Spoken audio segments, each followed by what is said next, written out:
33주년을 맞이한 새로운 교회 성도 여러분, 교회는 세상에 있는 주님의 영광스러운 몸입니다. 그러므로 교회는 몸을 입고 세상에 오신 주님의 일을 계속하는 공동체라고 말할 수 있습니다.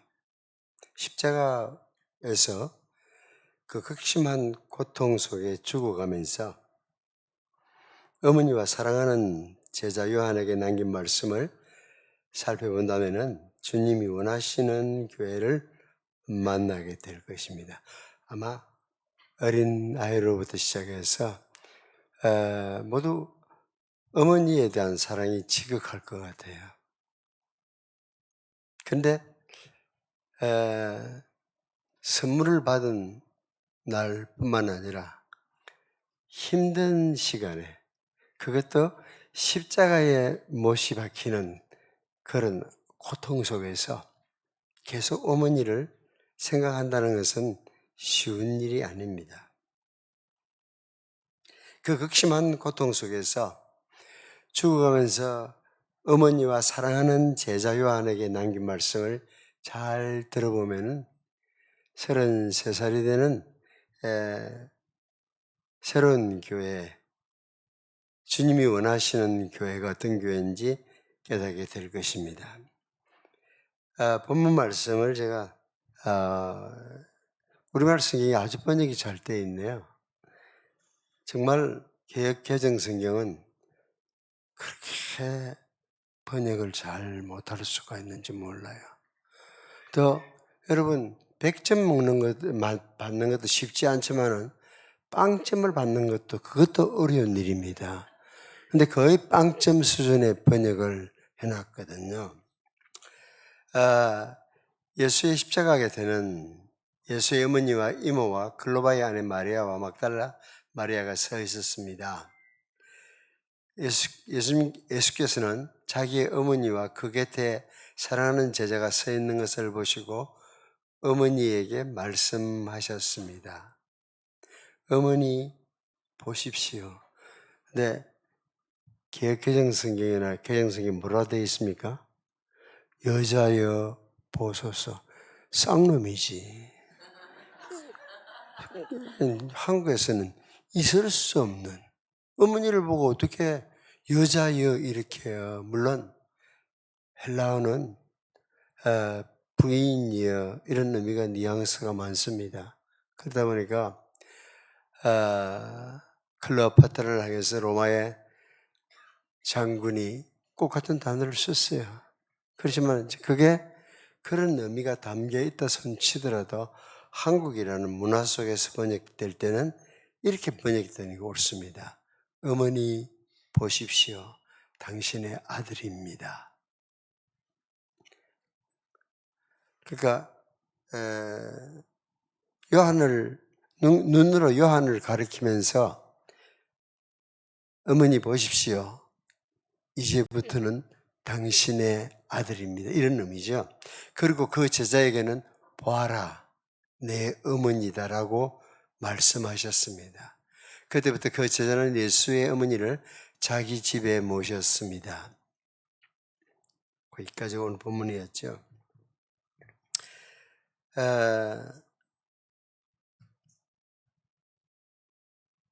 어머니 보십시오. 당신의 아들입니다. 보아라, 네 어머니다. 요 두 마디가 오늘 우리가 살필 핵심입니다. 이 말씀에는 아들 예수님의 어머니 사랑이 담겨 있습니다. 또한 친구 요한을 향한 그의 사랑이 나타나고 있습니다. 동시에 그 속에는 우리를 향한 하나님의 마음, 긍휼, 관심, 보살핌이 배어 있습니다. 그래서 십자가 위에서 남긴 이 말씀은 이 땅에 남겨둔 교회의 존재 의미를 보여줍니다. 교회의 사명은 사람들을 향해서 예수님이 어머니에게 보여주신 것처럼 첫째로 관심을 갖는 것입니다. 관심을 갖고 가까이 서 있는 주변을 바라보는 것. 이것이 주님이 첫 번째로 하신 일입니다. 주변 사람들에게, 특히 가까이 서 있는 사람들에게 관심을 갖는 일. 그것을 주님은 교회에 원하셨습니다. 관심을 갖고 주변을 바라보시는 주님의 눈에는 십자가 아래서 슬퍼하는 어머니가 들어왔습니다. 사랑은 관심을 가지고 바라보는 것입니다. 사랑의 주제인 영화를 혹 보셨어요? 두 젊은 남녀가 서로의 눈길이 마주칩니다. 시간이 짧을 수도 있고 길 수도 있지만은 그 순간에는 두 사람이 서로 상대방에만 집중합니다. 남녀의 사랑만이 아니라 지금 이 순간 십자가 위에서 일어난 것도 마찬가지입니다. 주님은 지금 그 끔찍한 고통의 십자가 위에서 죽어가고 있습니다. 여러 부류의 사람들이 모여서 주님을 비웃고 조롱하고 있습니다. 그렇지만 예수님은 비웃고 조롱하는 무리들을 무시하고 오직 한 분 어머니만 바라보고 그분께 관심을 보입니다. 관심을 갖는 것은 여러분이 누군가에게 줄 수 있는 최상의 선물입니다. 돈보다 소중하고 어떤 선물보다 귀합니다. 누군가에게 줄 수 있는 최고의 선물은 관심입니다. 왜요? 관심을 가지면은 시간을 주게 되고, 시간을 주는 것은 바로 여러분의 삶을 나누는 것입니다. 여러분의 시간은 바로 여러분의 생명이기 때문입니다. 돈은 대박이 나면 한꺼번에 많이 벌 수 있지만은 시간은 더 가질 수가 없습니다. 우리에게 주어지는 그 시간, 그걸 나누는 것입니다. 33주년 생일잔치에 우리 부부를 초대해 주셔서 정말 감사합니다. 생일잔치에는 아무나 초대하지 않는 것을 우리는 어릴 때부터 배웠어요. 친한 친구, 그렇지? 좋아하는 친구를 초대하잖아요. 잔치의 자리에는 소중한 사람을 초대해서 함께 하는 것입니다. 그래서 이 33번째 생일 잔치에 저희가 같이 할 수 있는 것은 특별한 특권이라고 생각하고 있습니다. 누군가에게 관심을 갖고 그의 눈을 바라보고 그의 말을 귀담아 듣는 것은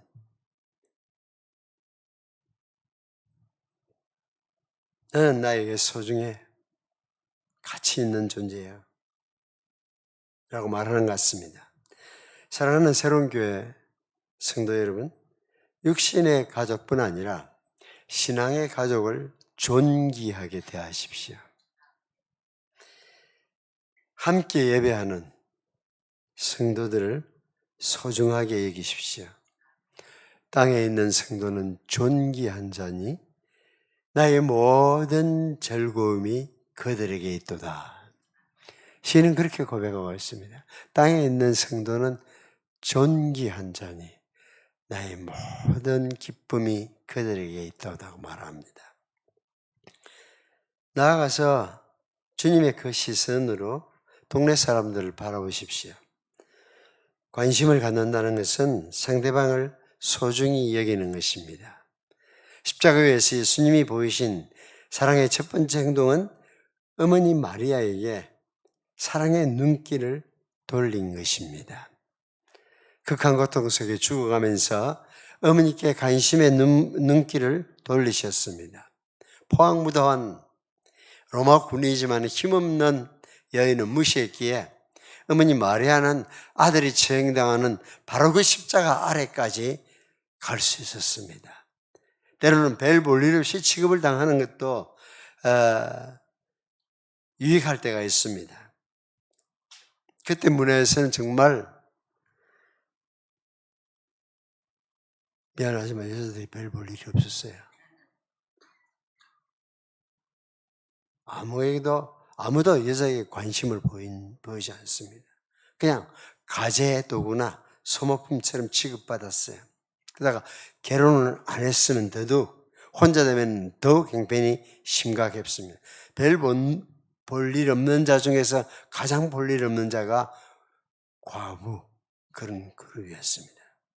그래서 로마 군병들은 십자가에 가까이 있는, 처형장 가까이 와 있는 여자들에 대해서는 아무도 관심을 쏟지 않았습니다. 신경 쓸 일이 없다고 생각했기 때문이죠. 그러나 우리 예수님은 달랐습니다. 시대를 초월한 분이셨습니다. 여성의 신분을 언제나 높이셨습니다. 문화를 역행하는 분이셨습니다. 예수님은 어머니께 관심을 보임으로 지극한 존경을 나타내셨습니다. 자신의 고통에 매몰되지 않고 어머니의 고통을 보고 어머니의 슬픔을 돌아보셨습니다.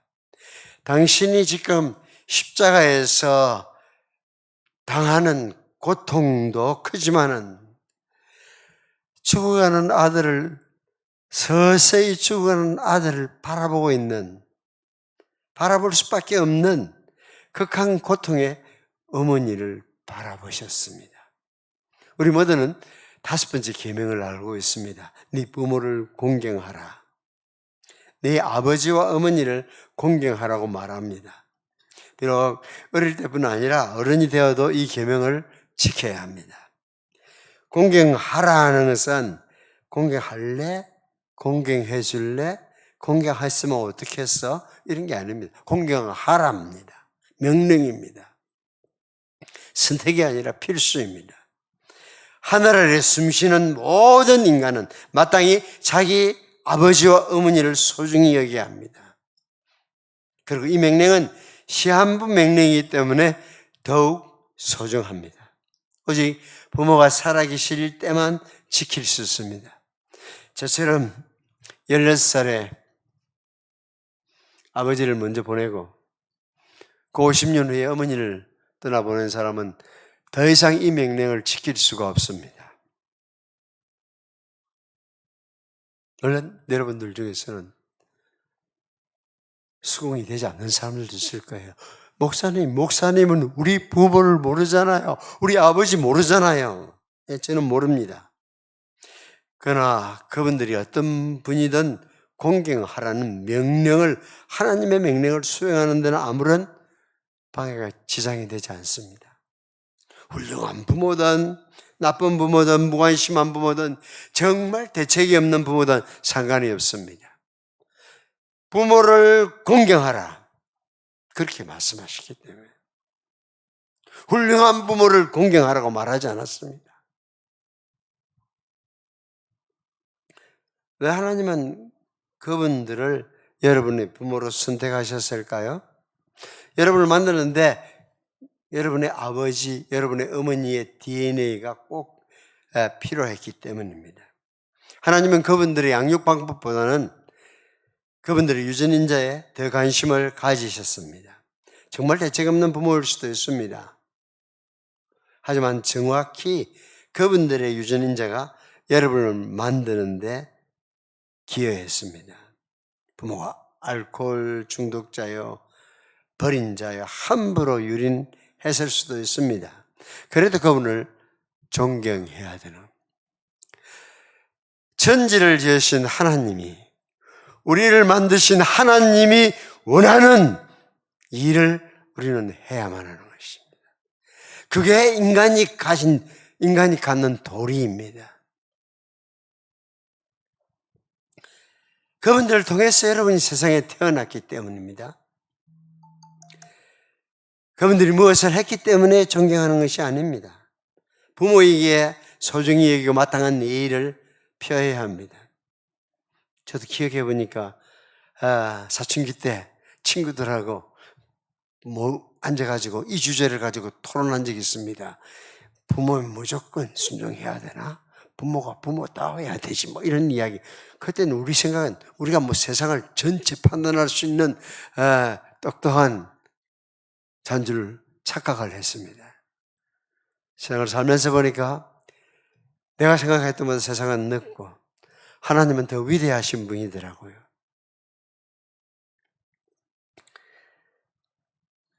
부모에게 소중히 여기고 마땅한 예의를 표해야 합니다. 사랑과 관심을 보이는 것이기에 예수님께서는 그 극심한 고통 속에서도 어머니를 바라보시고 어머니 보십시오, 아들입니다. 이 땅에 있는 교회의 사명은 예수님이 어머니에게 보여주신 것처럼 타인의 필요를 채워주는 것입니다. 지금 우리가 살피는 것은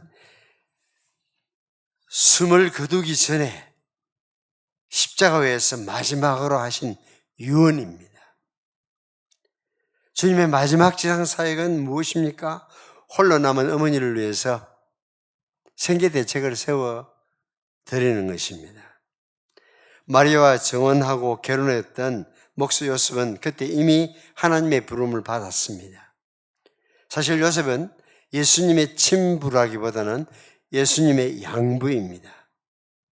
예수님의 아버지는 하나님이십니다. 그래서 우리는 아까 신앙 고백할 때 성령으로 잉태되어라고 말하는 것은 그분은 여러 사람들처럼 아버지와 어머니에게서 잉태된 것이 아니라 성령으로 잉태된 그분이 죄 없이 세상에 오셨다는 것을 고백하는 것입니다.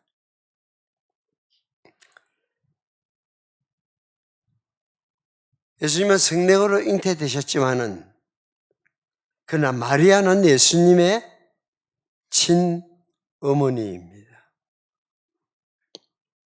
예수님은 지금 나이든 어머니가 가난한 처지에 있는 것을 아셨습니다. 누군가의 보살핌이 필요한 가난하고 나이든 과부였습니다. 그러므로 그 극심한 고통 한가운데서 입을 열어서 어머니를 위한 대안을 세우십니다.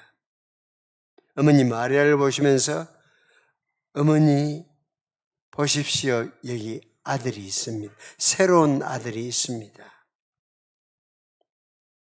사랑하는 제자 요한에서 봐라, 네 어머니라고 부탁을 했습니다. 주님의 죽음 때문에 가장 고통을 느끼는 두 사람이 누굴까요? 마리아입니다. 그리고 제일 사랑했던 제자 요한입니다. 그 두 사람을 아들과 어머니로서 맺어 주십니다. 두 사람의 상실감을 서로 채울 수 있는 가장 놀라운 대안을 제시하십니다. 그 순간 예수님은 어머니께 드릴 수 있는 아무것도 없었어요.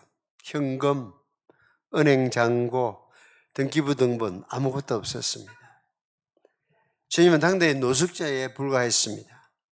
밤의 찬 기운을 막을 수 있는 두터운 겉옷조차도 어머니 몫으로 남겨드릴 수 없었습니다. 누가? 로마 군인들이 심지 뽑아가지고 벌써 나누어 가셨잖아요. 입고 다니는 단벌 옷조차도 로마 군인들이 나누어 가셨습니다. 그래서 주님은 어떻게 하셨습니까? 어머니께 어떤 물건을 드리는 것보다 훨씬 더 나은 세상의 선물을 드렸습니다. 가장 믿을 만한 친구를 사랑하는 어머니와 연결시켜서 서로 어머니, 아들로 살아가도록 배려하셨습니다. 새로운 아들에게 새로운 어머니를 맡겼습니다. 그렇게 살 수 있더라고요. 그렇게 살아가는 사람들을 저는 주변에서 많이 보고 있습니다. 꼭 자기 배로 태어난, 배가 아파 태어난 자식만이 아니라 신앙 안에서 얼마든지 그렇게들 살아가더라고요.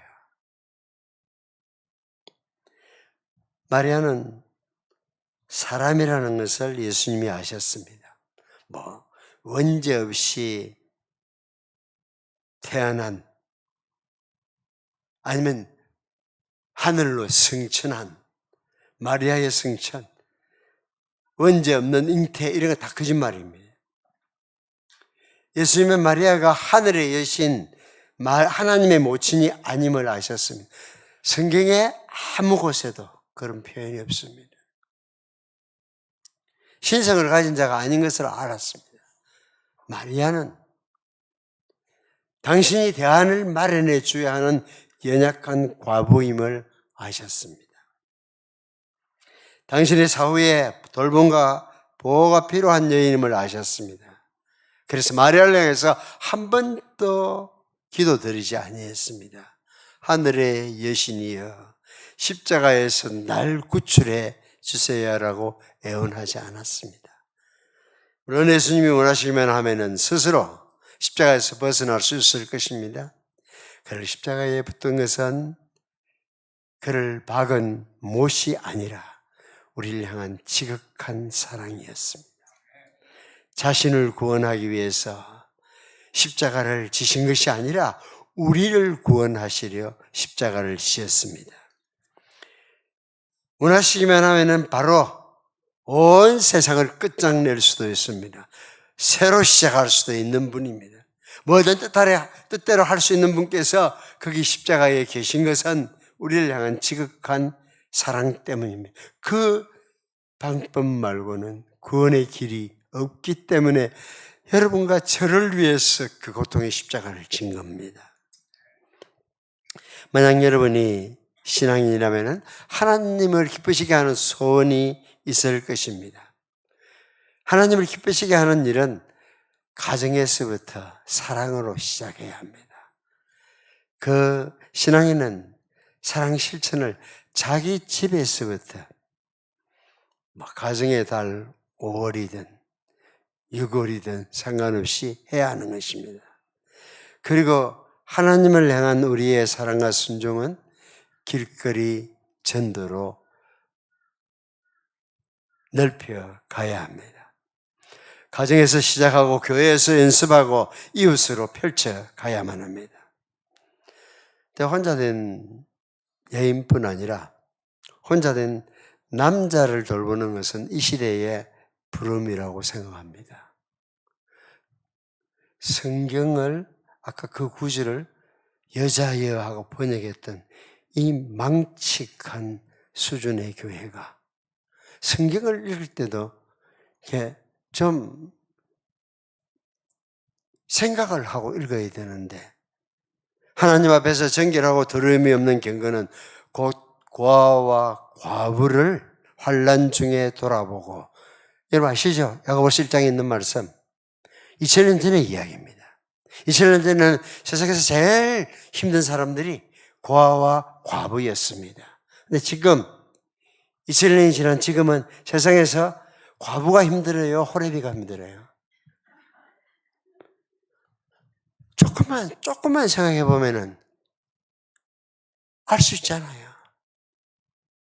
과부는 하다못해서 파출부를 해도 먹고 살 수가 있습니다. 그런데 호레비들은 정말 불쌍해요. 제가 목회를 24년 마지막 교회에서 했는데 시작한 지 몇 년 안 돼, 한 10년도 채 안 돼서 어떤 분이 건장한 남자가 아내를 잃는 것을 봤는데 참 마음이 아프더라고요. 그러나 계속해서 결혼 못 하더라고요. 남자가 결혼할 수 있는 경우는 딱 하나 있더라고요. 엄청 돈이 많은 경우에는 되더라고요. 그러나 보통 남자들은 그냥. 그럼 성경을 읽을 때 하나님 앞에 정결하고 더러움이 없는 경건은 곧 고아와 과부를 이렇게 했다. 그건 시대적인 배경을 가지고 읽으면 고아와 호렙이라고 읽어야 이해해야 되는 겁니다. 우리 시대에는 도움이 필요한 싱글들을 그게 순싱이든 돌싱이든 상관없이 돌아보는 것이 신앙인의 의무입니다. 이것이 하나님 앞에 받을 만한 것이라고 선언합니다. 사랑은 관심을 갖고 보살피고 필요를 채워주는 것입니다. 그리고 교회의 사명은 세 번째로 예수님이 어머니에게 보여주신 것처럼 타인의 마음에 공감하는 것입니다. 예수님처럼 사랑하는 것을 배우려면 자기에게 사로잡혀서는 고통당하는 자기에게 자기의 아픔에만 매달려 있어는 아무것도 보이지 않습니다. 아픈 자기의 상황, 힘든 자기의 상황에만 사로잡히면 세상은 아무것도 보이질 않습니다. 오늘 보면은 성경에서 가장 감동적인 장면입니다. 아들의 고통을 바라보기만 하는 어머니와 고통 가운데 있는 친구를 바라보는 요한의 슬픔과 고뇌가 가득 찬 장면입니다. 아들 예수와 마찬가지로 어머니 마리아 역시 슬픔과 낯설지 않았습니다. 주님을 슬픔을 아는 사람, man of sorrow, 슬픔을 아는 사람이라고 하면 마리아는 woman of sorrow, 천사의 수태고지, 처녀가 아이를 낳으리란 통고 이후로 임신의 흔적이 그녀의 몸에 나타나면서 어린 처녀가 겪었을 고뇌를 생각해 보십시오. 요즘은 아기를 가지고 있는 사람 보기가 귀하고 보면은 그냥 참 소중해 보이고 마음으로도 축복해 주고 싶어요. 그런데 2000년 전에 처녀가 아이를 가져서 배가 불러오면은 절대 사람들이 그렇게 보지 않았을 것입니다. 남편 요셉과 함께 베들레헴에 여관의 방이 없어서 마국간에서 해산을 하고 갓난 아이를 강보로 싸서 구이에 누이어야 되었으니 그 마음 얼마나 힘들었을까요? 세상에 어떤 어머니도 이런 고통을 겪어본 사람이 없습니다. 여러분 중에서도 첫 아이를 낳을 때 힘든 단칸방에서 나와보면 혹시 있을지 모르지만 그래도 그 아들 쳐다볼 때마다 늘 미안한 마음을 갖고 있잖아요. 근데 예수님은 방이 아니라 단칸방이 아니라 마국간이었고 거기에 구유에 짐승의 먹이통에 아이를 뉘었던 것입니다. 헤로당이 2살도 채 되기 전에 자기 아들을 죽이려고 했을 때 두려움이 얼마나 무서웠을까요? 아들의 생명을 구하기 위해서 낯선 나라 애굽으로 도피를 했을 때도 고달팠을 것입니다. 마리아는 당대의 난민이었습니다. 정부가 추적을 하고 권력이 죽이려고 들었기 때문에 현대적 기준을 가지고 말해도 난민임에 틀림이 없습니다. 세월이 흘러서 나이 30에 공사역을 시작했습니다. 죽은 사람을 살리고 병든 자를 고치고 해서 기적을 행하기 시작했습니다. 고향에서 기적을 행하고 하나님의 아들이라고 말한다고 해서 함께 자라나는 고향 친구들이 동네 사람들이 그를 낭떠러지로 밀어버리려고 달라들었잖아요. 함께 자라는 친구들과 동행인이 이런 일을 하다니 상상이 됩니까?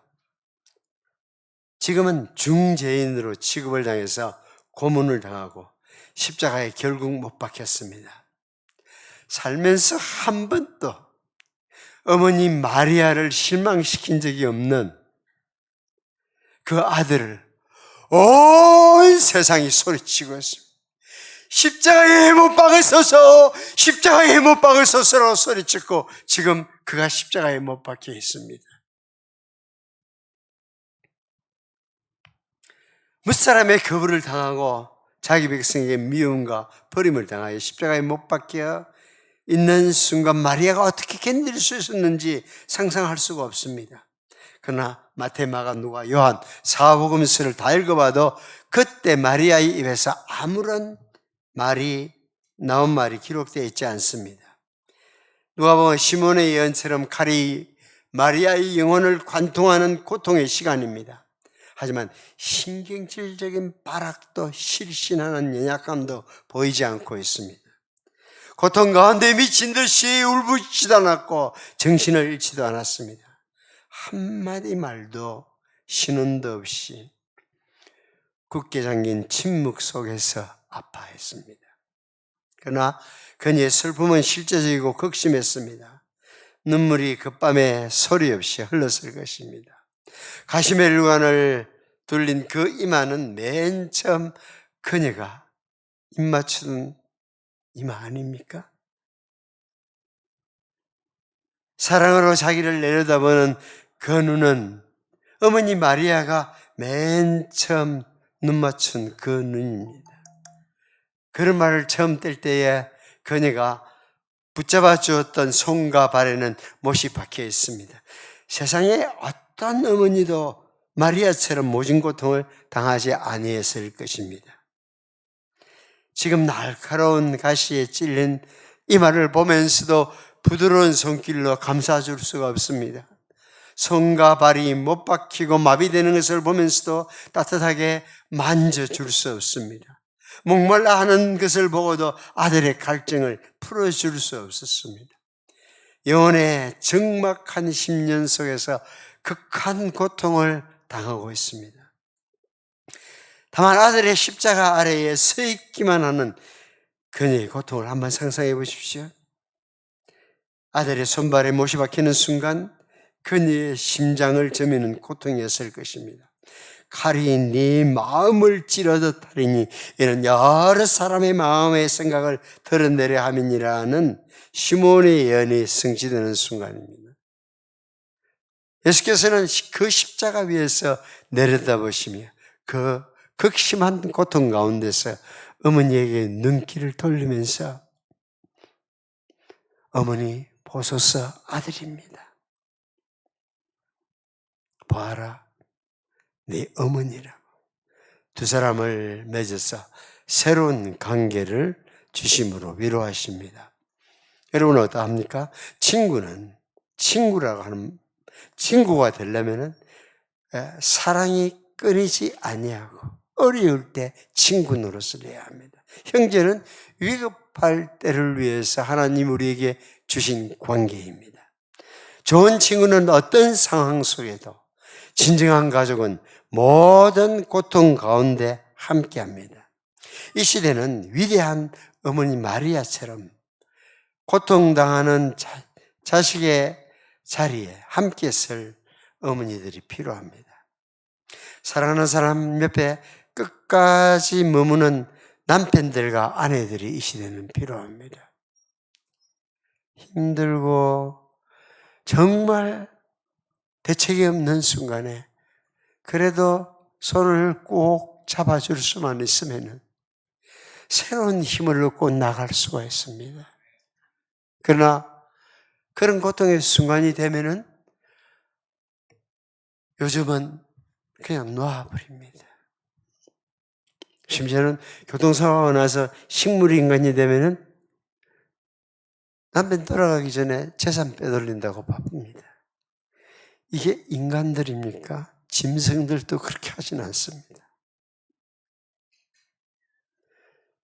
그런 세상이기 때문에 그리스도인들이 사람답게 처신하면은 전도는 애쓰는 것이 아니라 우리의 표정이 다르고 우리의 행동이 다르면은 사람들은 몰려오게 되어 있습니다.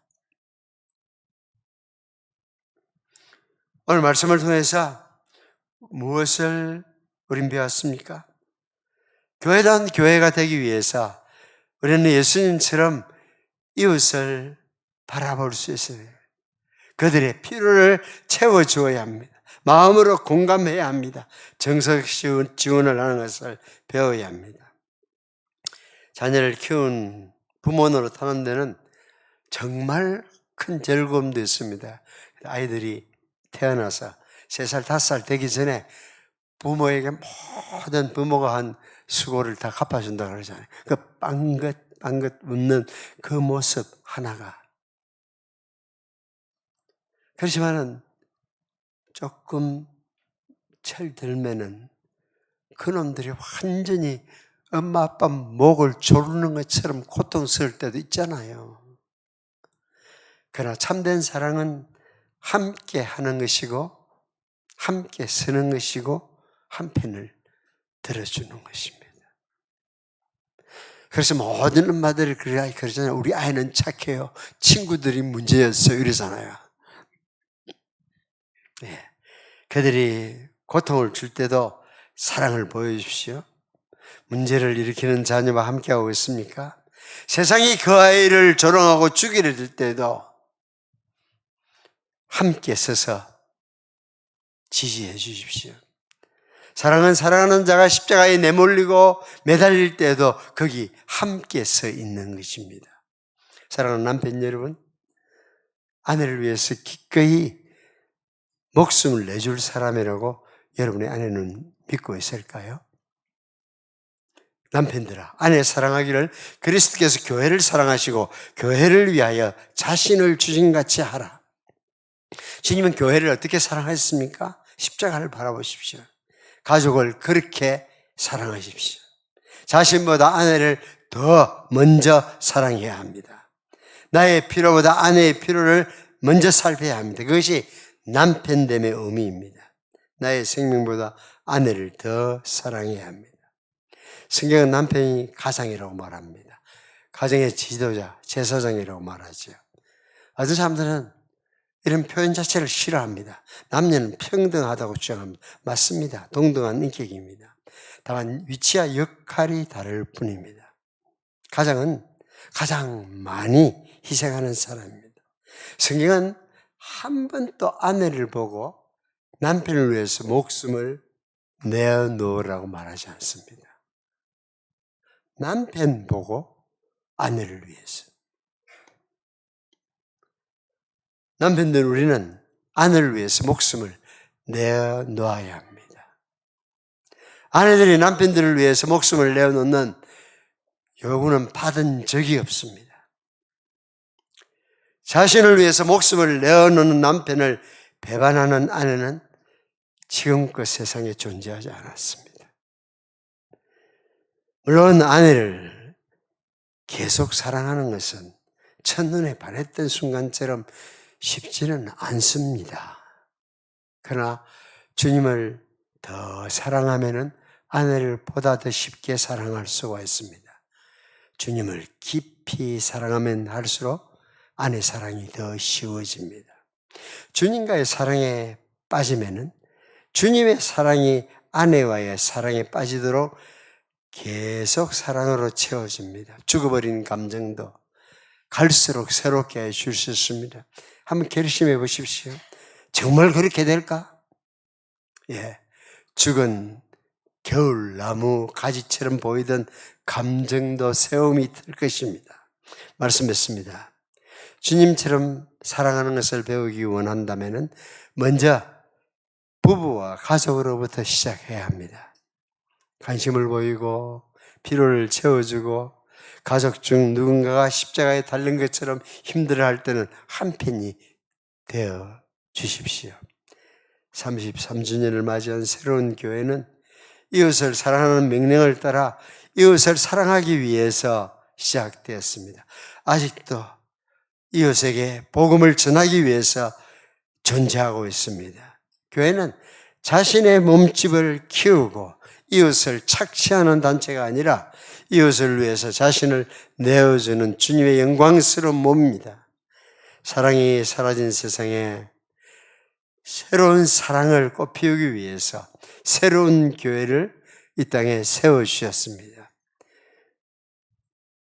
어머니 보십시오. 아들입니다. 보아라 네 어머니다. 그 부탁을 하십니다. 이 부탁을 받은 자로서 우리가 어머니로서 우리가 아들로서 서로 사랑하는 아름다운 세상을 만드는 일을 위해서 33번째 생일 잔치를 주님은 주셨습니다.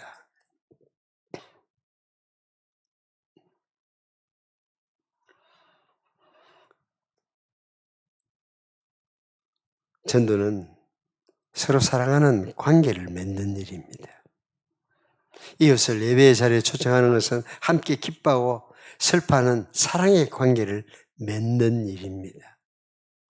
교회의 행사가 아닙니다. 이웃을 위해 사랑으로 자신을 내어주는 새로운 교회가 되기를 바랍니다. 거룩하신 아버지, 33번째 생일 잔치를 하게 하시니 주의 이름이 찬송을 받으시기를 원합니다. 생명도 주님의 것이고 성장도 주님만이 하실 수 있는 것을 고백합니다. 오늘도 하나님이 은혜 베푸셔서 여기에서 자라나는 자녀들이 하나님을 알게 하시고 그 하나님의 사랑을 어른들을 통해서 경험할 수 있게 하여 주옵시고 여기에 와서 느끼는 그 분위기 때문에 복음이 동네 가운데 이웃 가운데 스며 들어가게 하여 주옵소서. 예수님 이름으로 기도합니다.